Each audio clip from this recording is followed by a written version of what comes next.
हमारे चैनल को सब्सक्राइब करें और बेल आइकन दबाएं।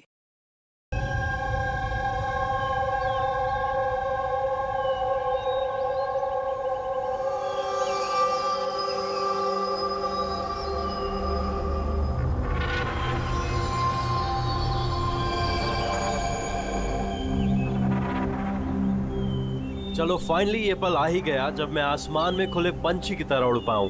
यस, और तुम्हारी ये उड़ान मैं अपने कैमरा में कैप्चर करूंगी। लेकिन मिस्टर आजाद पंछी, कहीं आसमान में इतनी दूर मत उड़ जाना कि आसमान में गुम ही हो जाओ। डोंट वरी मैडम, वैसे भी अगर रोनी जी आसमान में गायब हो भी गए ना तो वापस तो जमीन भी आना पड़ेगा ना। उड़ान भरने से पहले ही आप नीचे आने की बात कर रहे हो। चलो, हो गई तैयारी? All the best.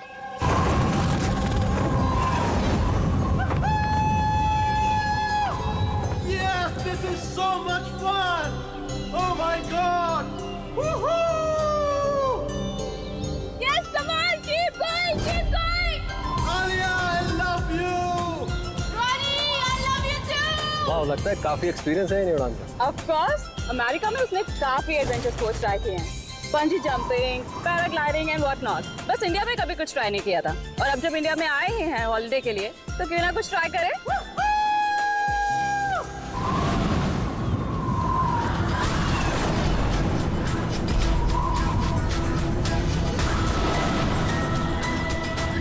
रोनी को कुछ हो गया। जॉन, जॉन को कुछ हो गया, देखो।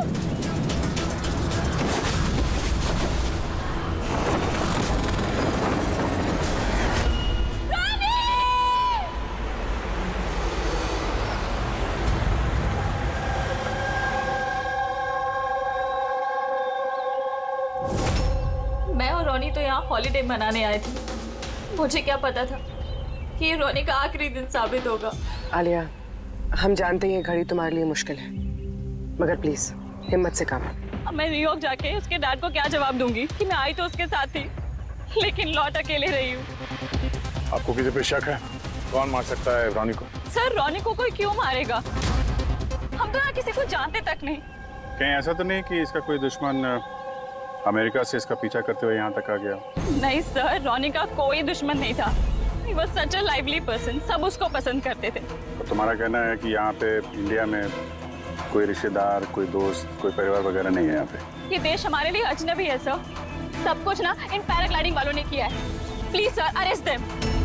आप हमें दोष मत दीजिए, रोजी रोटी है हमारी, हम क्यों मारेंगे किसी टूरिस्ट को? तो किसने मारा रोनी को फिर? सर, ये मुझे भी समझ में नहीं आ रहा है, 3000 फीट की ऊंचाई से गोली कैसे चली, किसने चलाई? तो रोनी 3000 फीट की ऊंचाई पे उड़ रहा था। हाँ सर, और मैंने खुद गियर चेक किया था, कोई भी खतरनाक चीज नहीं थी उसके अंदर। और उसके आसपास किसी को उड़ते हुए देखा आसपास? नहीं सर, कोई भी नहीं था। आसमान एकदम साफ था, रेडियस भी क्लियर था, और वो अपनी उड़ान एंजॉय भी कर रहे थे। पर सडन पता नहीं क्या हुआ, एकदम से धड़ाम से नीचे आकर गिर गए। ये जो घाव है ना, तो ऐसा लगता है कि काफी दूर से गोली चली है, शायद किसी राइफल से। हाँ, राइफल ही होगी, क्योंकि जिस हाइट पे ये उड़ान भर रहा था वहां से तो कोई शार्प शूटर ही गोली चला सकता है, किसी राइफल से।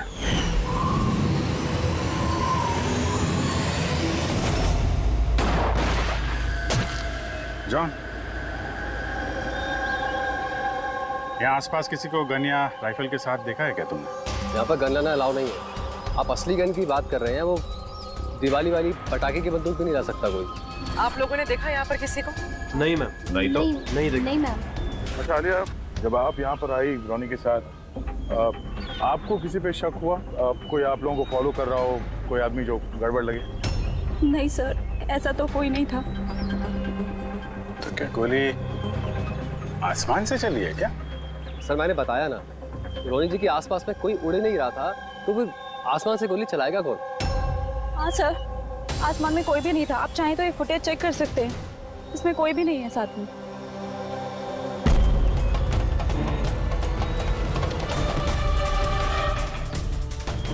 फुटेज में तो रोनी के आसपास दूर दूर तक कोई दिख नहीं रहा। सर, जमीन से नीचे से ऊपर किसी ने गोली नहीं चलाई। ये कह रहे हैं कि जब वो ऊपर रुका था तो कोई उसके आसपास नहीं था, तो ऊपर से भी गोली नहीं चला सकता। ये बताइए, ये गोली चली तो चली कहाँ से और किसने चलाई? कमाल है यार, इसका कोई दुश्मन नहीं है तो फिर इसको मारने के लिए इतनी प्लानिंग कौन करेगा? एक टेढ़ा केस लग रहा है। तो किसी टेढ़े आदमी को भेज देते हैं, टेढ़े सबूत, शायद उसे कुछ पता चल जाए।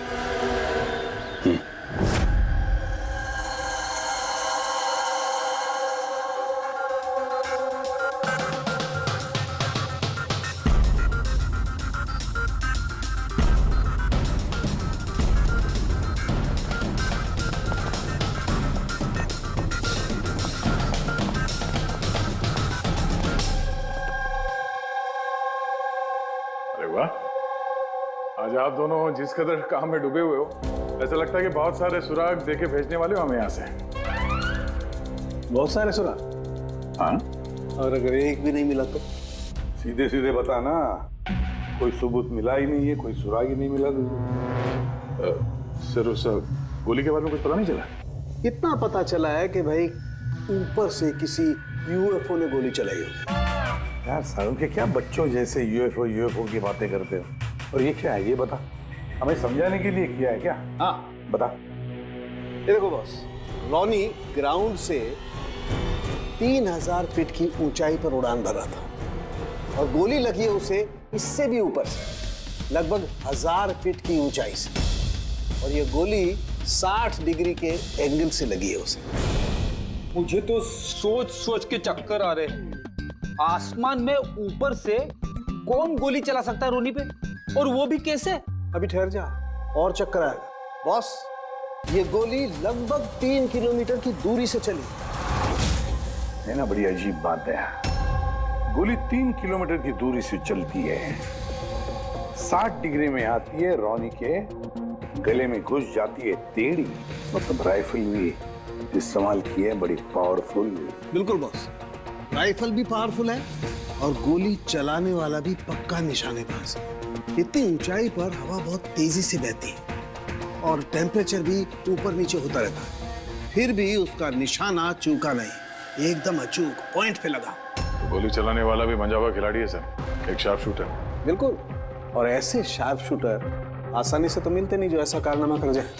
लेकिन सर हमने सारे वीडियोस देख डाले। जब रॉनी आसमान में था तो उसके आसपास ना तो कोई चॉपर था ना पैराशूट, आसमान एकदम साफ था सर। वही तो समझ में नहीं आ रहा है कि ये किलर, ये गोली चलाने वाला था कहां पर, जबकि सारा आसमान साफ था, जब बादलों में छुप कर बैठा था। और सर वो गोली से क्या पता चला है? कुछ नहीं मिला पूर्वी। मैंने बैलिस्टिक डिपार्टमेंट का पूरा डेटाबेस चेक किया, ऐसी गोली का तो कोई रिकॉर्ड ही नहीं है। सर, ये गोली जरूर कस्टम मेड बनवाई गई है। हाँ, अपने हिसाब से बना ली गोली। एक ऐसी गोली जो 3 किलोमीटर से चलती है और बिल्कुल निशाने पे लगती है। और सर, अगर ये गोली इतनी जबरदस्त है तो इसकी राइफल भी काफी स्पेशल होगी। हाँ, एक काम करते हैं, ये गोली फायर आर्म्स विंग और बैलिस्टिक डिपार्टमेंट में भेजते हैं, देखते क्या रिपोर्ट आती है। और ये जो भी कोई है, इतने ऊपर चला गया खून करने के लिए, अब जल्द से जल्द इसे जमीन पर लाते हैं।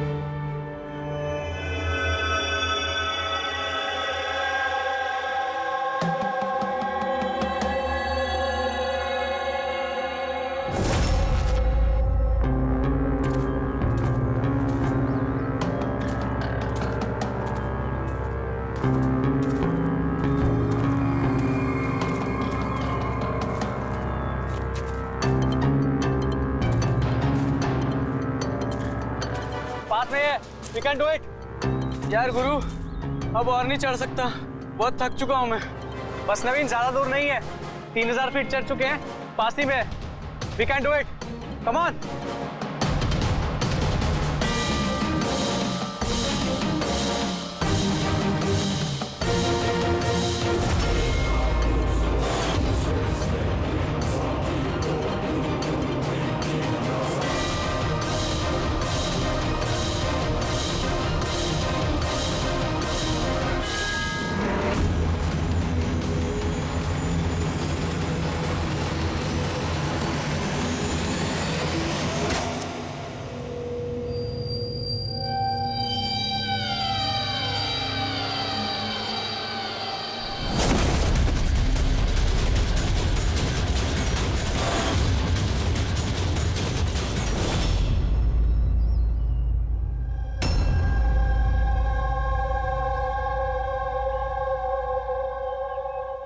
ऐसे लग रहा है जैसे रॉनी के मर्डर की फोटोकॉपी देख रहे हैं।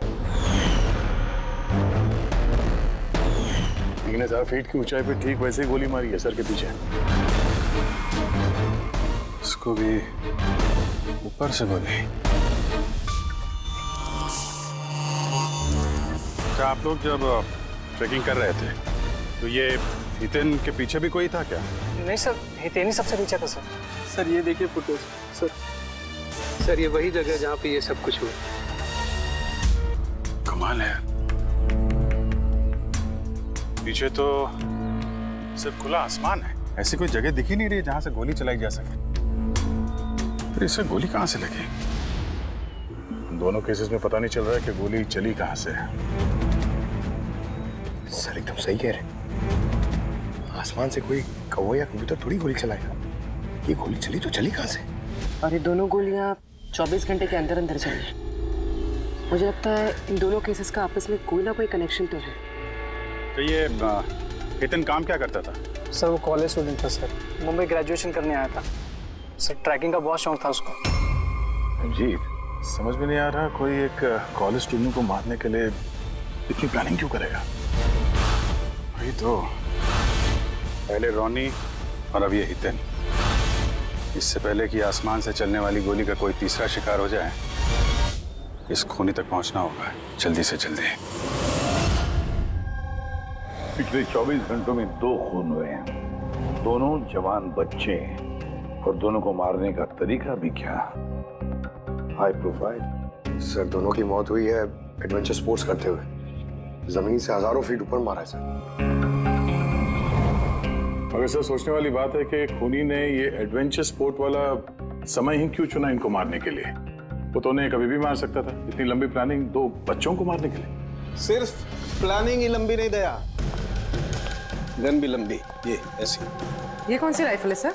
ये है TX-65 रशियन गन है बॉस, लॉन्ग रेंज। ऐसी गन से मारा गया हो। सालुंके साहब, क्या इस गन से 3 किलोमीटर दूर निशाना लगाया जा सकता है? हाँ फ्रेडी, शूटिंग रेंज में ट्राई करके देख लिया है, इसकी रेंज 3 किलोमीटर से ऊपर ही है। ऐसी गन तो आर्मी वालों के पास या फिर आतंकवादियों के पास ही मिलेगी। बिल्कुल बॉस, और इसीलिए मुझे लगता है कि ये सिर्फ मर्डर का मामला नहीं है, कोई बहुत बड़ा गुनाह होने वाला है, लार्ज स्केल पर। दया सर, काम करो, दिल्ली में जाओ इंडियन इंटेलिजेंस विंग में और पता लगाओ कि ये ऐसी गन किसके हाथ लगी थी और कैसे।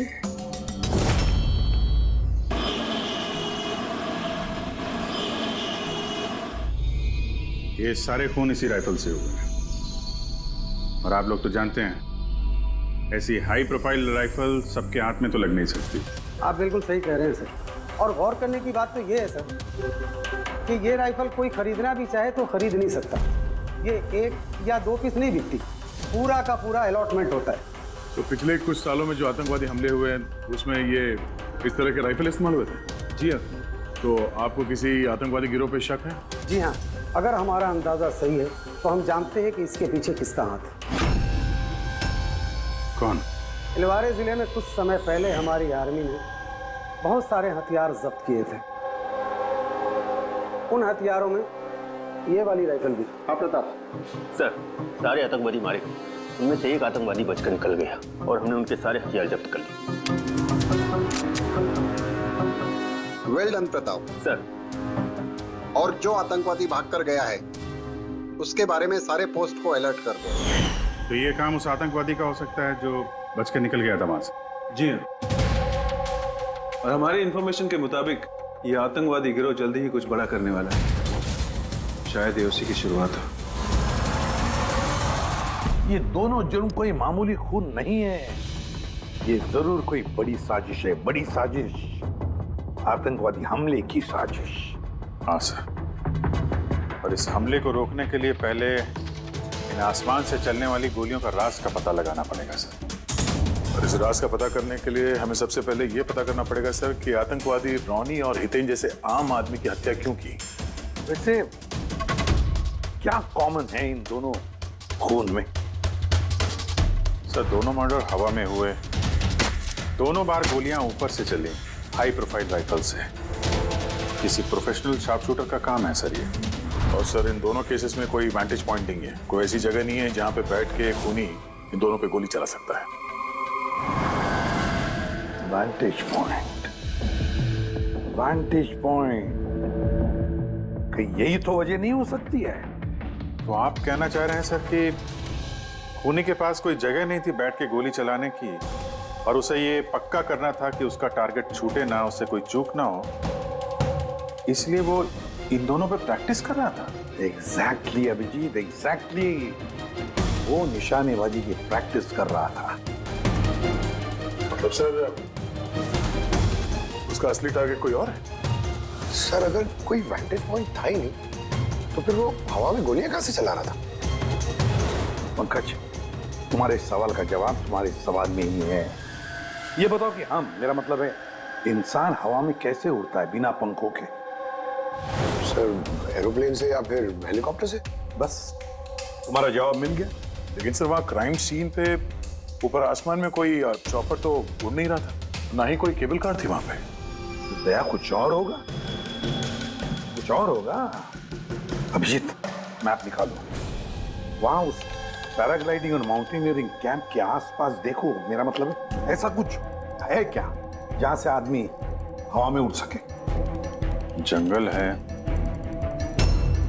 और हाँ, ये 2 हॉट एयर बैलून रेंजेस भी हैं। सर देखो जहां पर खून है उसके आसपास कितने रेडियस में है ये? सर ये दोनों 60 किलोमीटर के रेडियस में। एक बात तो पक्की हो गई, खूनी वहां पर उस हॉट एयर बलून में बैठा था और वहीं से उसने गोली चलाई 3 किलोमीटर की दूरी पे। सर अगर किसी को हॉट एयर बलून की सवारी करनी है तो पहले से बुकिंग करनी पड़ती है, कोई ऐसे ही नहीं जा सकता। कोई बात नहीं, तो वहां उस हॉट एयर बलून रेंज के ऑफिस में जाकर पता लगा कि ऐसा कौन सा टूरिस्ट था जिसने उन 2 दिनों में दोनों हॉट एयर बलून में सवारी की थी।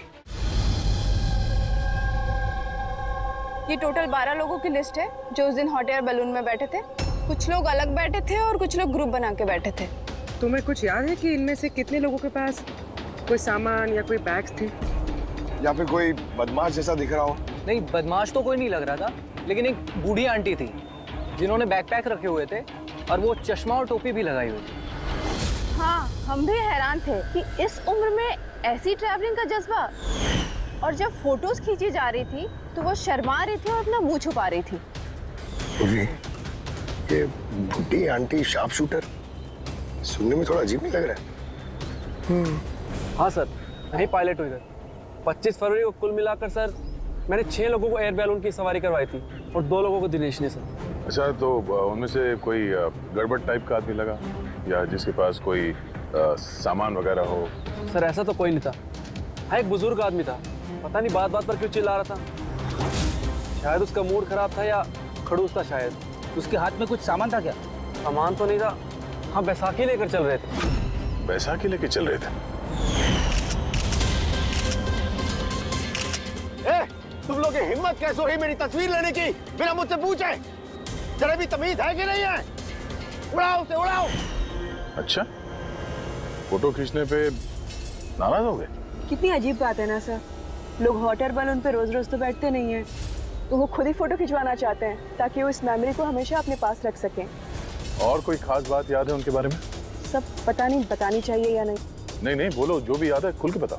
उन्हें चलता देख के लग नहीं रहा था कि उन्हें बैसाखी की जरूरत होगी, पर फिर भी उन्होंने बैसाखी पकड़ रखी थी। अच्छा,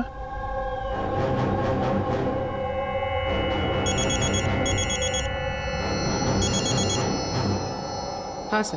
अपूर्वी, कुछ मालूम पड़ा? सर यहाँ पर एक बूढ़ी औरत आई थी और उसके हाथ में एक बैकपैक भी था, और हाँ, फोटो खिंचवाने से भी ऐतराज कर रही थी। अच्छा, यहाँ भी एक बूढ़ा आदमी आया था हॉट एयर बलून में बैसाखी लेके, और उसे भी फोटो खिंचवाने से परहेज था। सर कहीं ये बूढ़ा आदमी और ये बूढ़ी औरत एक ही इंसान तो नहीं है? एग्जैक्टली, वही शार्प शूटर। उसके बैग में और इसके बैसाखी में वो राइफल था जिससे ये खून हुए।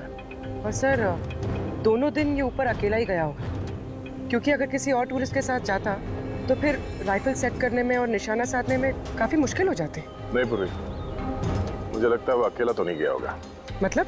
मतलब हॉट एयर बलून चलाना और साथ में ये राइफल भी चलाना, दोनों काम एक साथ करना जरा मुश्किल है। इस हॉट एयर बलून का पायलट भी होगा साथ में। मतलब सर इस जुर्म में पायलट भी मिले हुए हैं? यस। एक काम करो, उस पायलट को पकड़ो जल्दी। उस दिन उस बूढ़ी औरत को ऊपर बलून में कौन ले गया था? पायलट कौन था? संजीव था।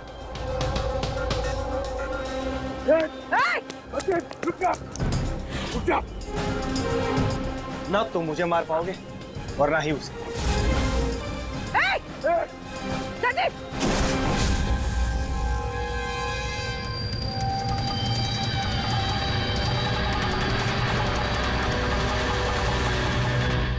ये तो अपनी जान देने के लिए तैयार था। ये कोई छोटे मोटे मर्डर्स नहीं है पंकज, कोई बहुत बड़ा मिशन है जिसे अगर जल्द से जल्द नहीं रोका गया तो कुछ बहुत बुरा हो सकता है। अच्छा गीता, 24 फरवरी को जो आदमी ग्रुप में नहीं जाना चाहता था, अकेले जाना चाहता था, उसका पायलट कौन था? कौन लेकर? सोलो ट्रैवलर को तो दिनेश लेकर गया था। कमाल है दिनेश, इतनी देर से चुप बैठे हो, कुछ बोल ही नहीं रहे हो। तुम लोग मुझे पकड़ नहीं पाओगे।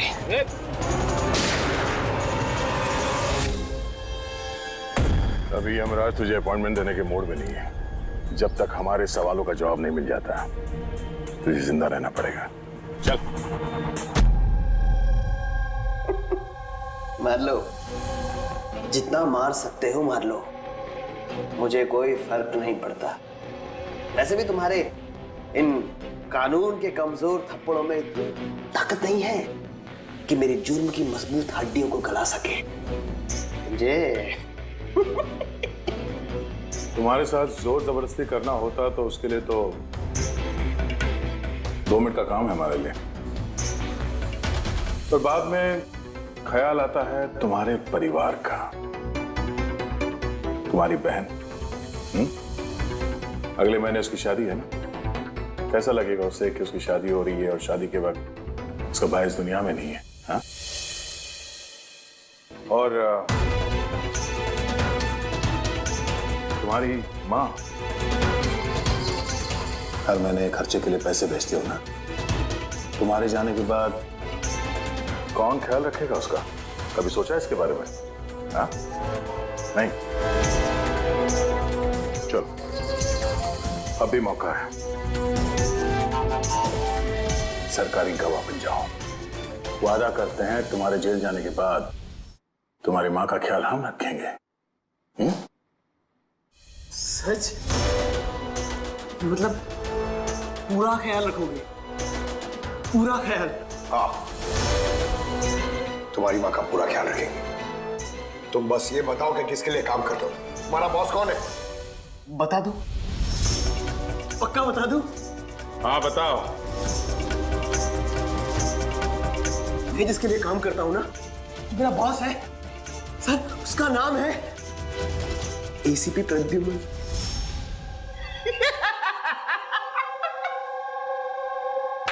एसीपी प्रद्युमन, जाओ पकड़ लो और गिरफ्तार कर लो उसे। कहा था ना, मैं कुछ नहीं बताने वाला, जो कर सकते हो कर लो। CID CID. Oh boss, boss.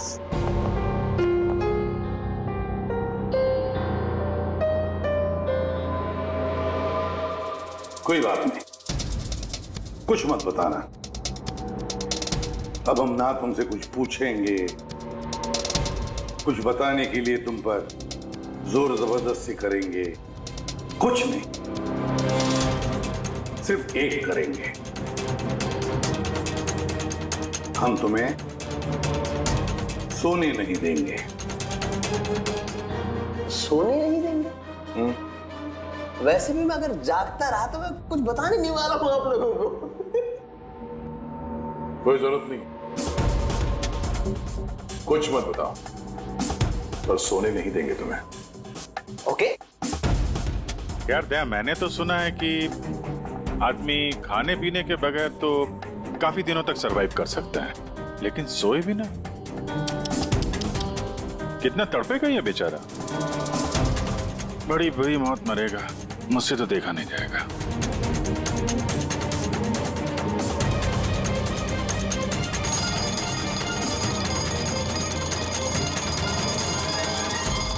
समय काटने के लिए आसानी होगी, हाँ? अपने जिंदगी के आखिरी पल अपनी आंखों के आगे गुजरते हुए देखो, ठीक है? Thank you. सोने मत देना इसको।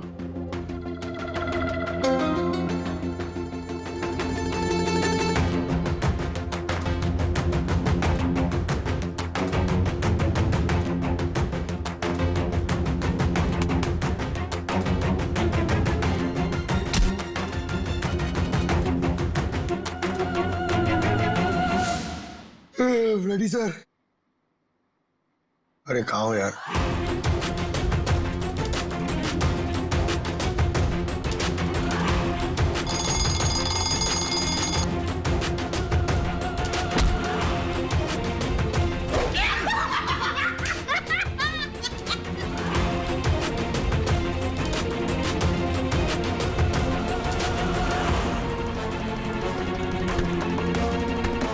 जब तक मुंह नहीं खोलेगा सोने का नहीं, समझे?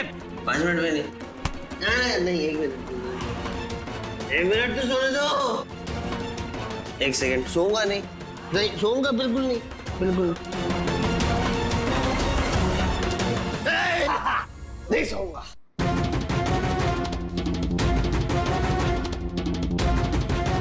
बस अब टूटने वाला ही है।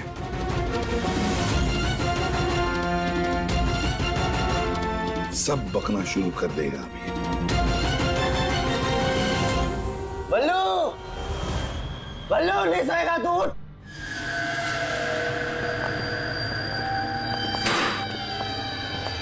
क्या सोना चाहता है? तो सोने देंगे ना भाई, क्या प्रॉब्लम है? चलो हम सोने देंगे तुम्हें। खाली ये बताओ कि तुम्हारे गिरोह का प्लान क्या है? हाँ बता दो। मेरा नाम दिनेश नहीं है, मेरा नाम मेरा नाम बल्लू है, दिनेश नहीं है मेरा नाम। और मुझे स्पेशली इसी मिशन के लिए तैयार किया गया था। और जो 2 मर्डर हुए थे ना, वो प्रैक्टिस थी। हमारा असली मिशन है उसको मारना। और क्या नाम है उसका? वो स्टीव मल्डर। स्टीव मल्डर, वो इंटरनेशनल पीस मीडिएटर, शांति दूत जो हमारे देश आया है, दुश्मन देशों के बीचों शांति का करार करवाता है, आतंकवाद बंद करने के लिए। किसी भी हम नहीं चाहते कि आतंकवाद कभी रुके। और स्टीव मल्डर तो मरेगा, तुम लोग कुछ नहीं कर सकते। और तो कर भी लोगे ना, उसको बचा भी लिया ना, और स्टीव मल्डर को खत्म कर देंगे हम। हमारा जो शार्प शूटर है ना, एकदम रेडी। कहाँ मारने वाले हैं और कब? बोल। वो जब कॉन्फ्रेंस में भाषण दे रहा होगा ना, वो सबसे सही वही सबसे सही समय होगा, क्योंकि उस समय उसके आसपास सिक्योरिटी वाले नहीं होंगे।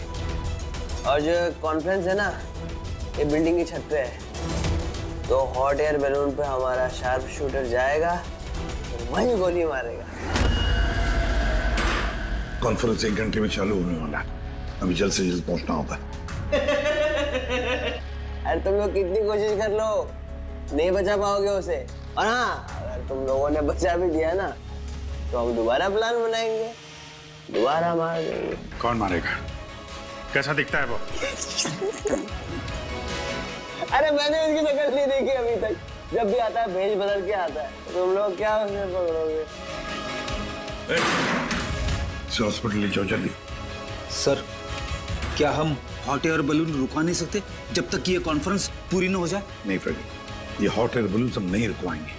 अगर आज रोक दिए तो कल दूसरा प्लान करेंगे। आज का प्लान हमें पता है, हम आज ही भिड़ेंगे इनसे।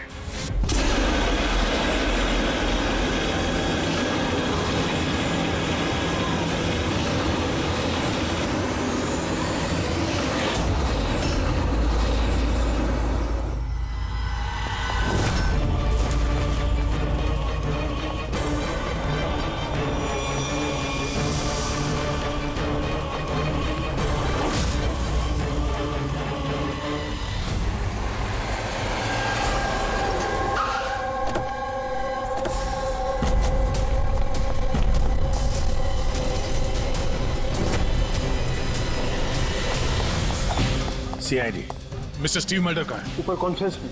हमें ले चलो उनके पास, जल्दी हरिओम।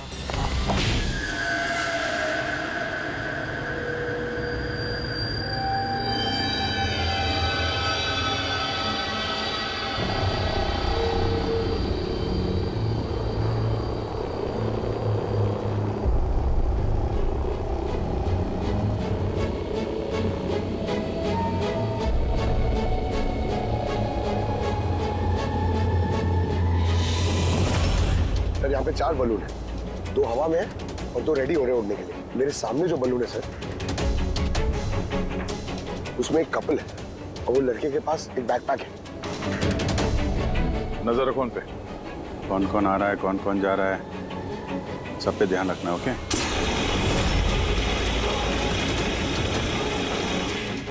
सर, उनका बलून टेक ऑफ हो गया सर। हाँ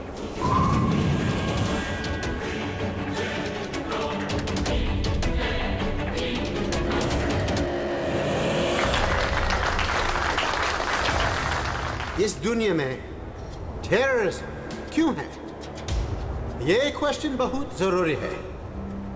और ये टेररिज्म तभी स्टॉप हो सकते हैं जब सभी देश भाई भाई की तरह साथ रहें। टेररिज्म को जड़ से उखाड़ फेंकना होगा हम सबको।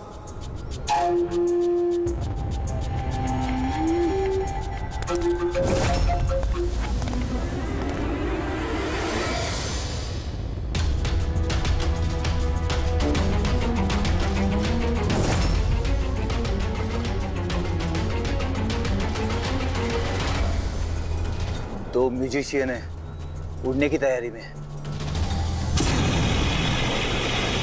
उनके हाथ में गिटार के बैग है। अब ये बताना मुश्किल है कि अंदर गिटार है या गन।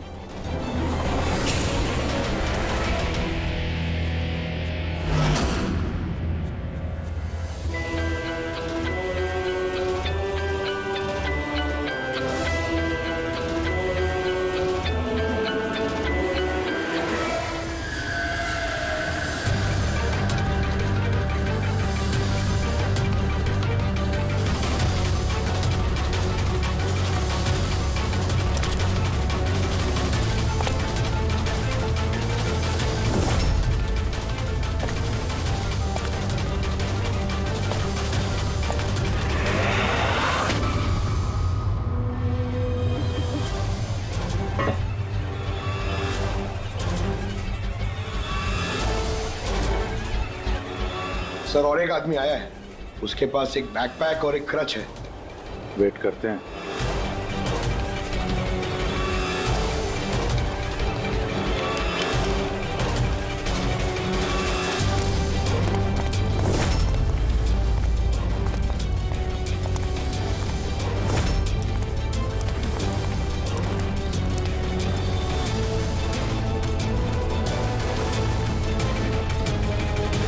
सर, कैमरा क्रू वाले आए हैं, उनके पास 2 बैग है।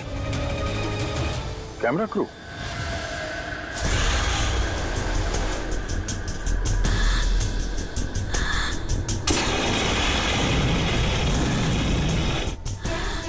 उन्हें नजरों से ओझल होने मत देना। नजर रखो उन पे।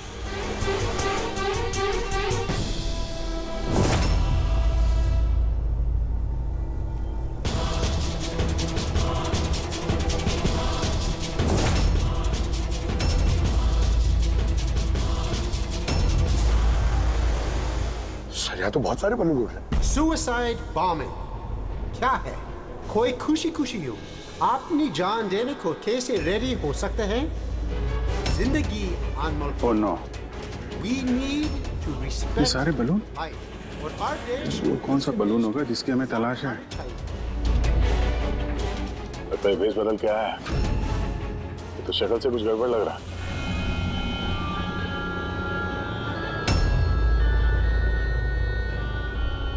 क्या? वो गिटार वाले पे नजर रखो। अपनी गलतियों से सीखना चाहिए हमें, ताकि World War I और World War II जैसे ये तो गिटार है। चल क्या रहा है ये? ऊपर जाके ये लोग म्यूजिक बजाने वाले हैं क्या? बाकी तो सारे बलून्स निकल गए, एक रह गया। मतलब सर इस बलून में हमारा शार्प शूटर है। Wait and watch. ये अपनी जगह से हिल रहा है। Camera crew. सर ये कहाँ गायब हो गया?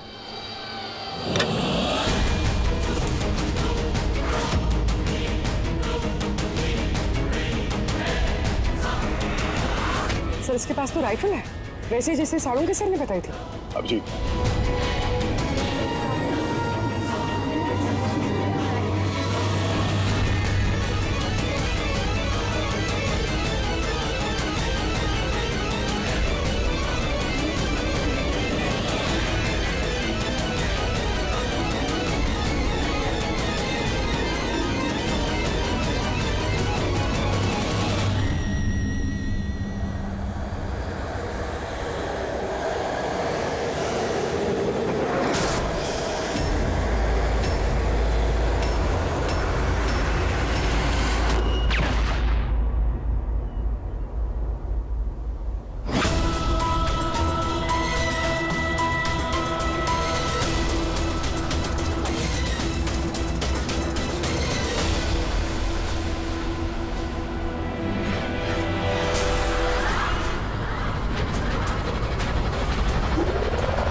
Mister Steve, your life is in danger. आपकी जान को खतरा है। आप क्या करें? We have a plan. Thank you CID.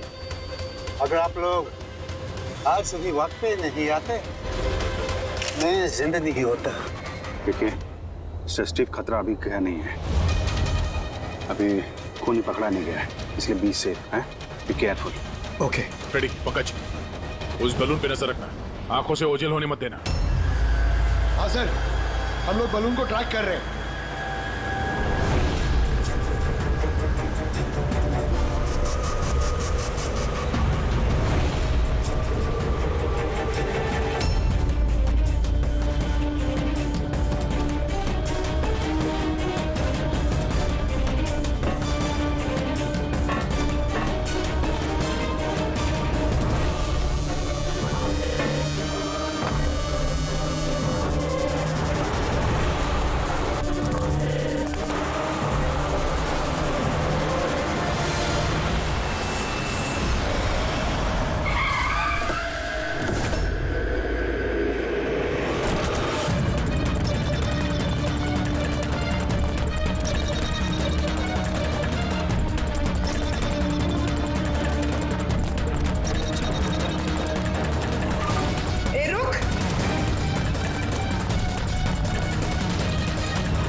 हाँ पर भी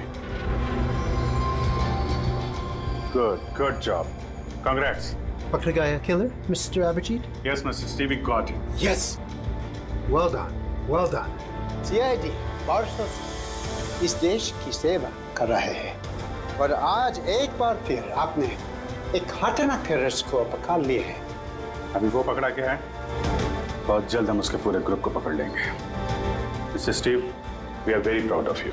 आप जैसे लोगों की दुनिया को जरूरत है, जो आप जैसे साहसी हैं और नेक हो।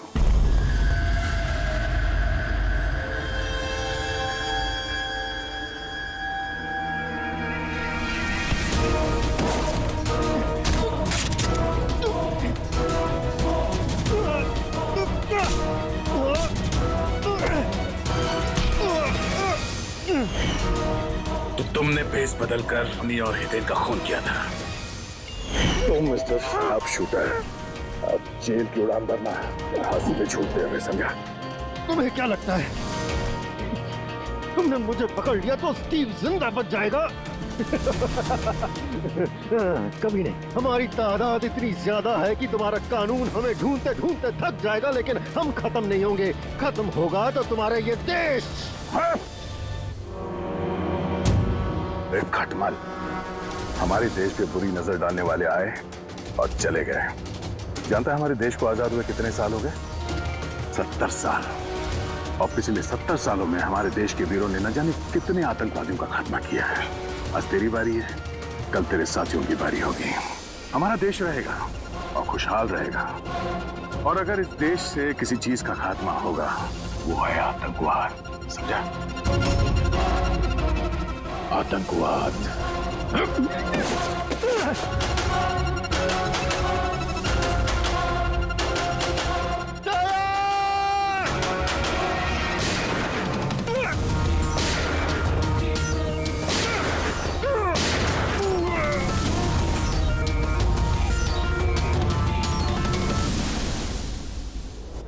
आतंकवादी पीठ पे ही गोली मारोगे?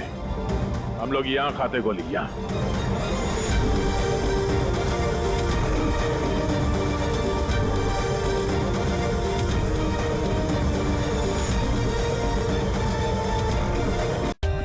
For more updates, subscribe to our channel, click the show links and enjoy watching the videos.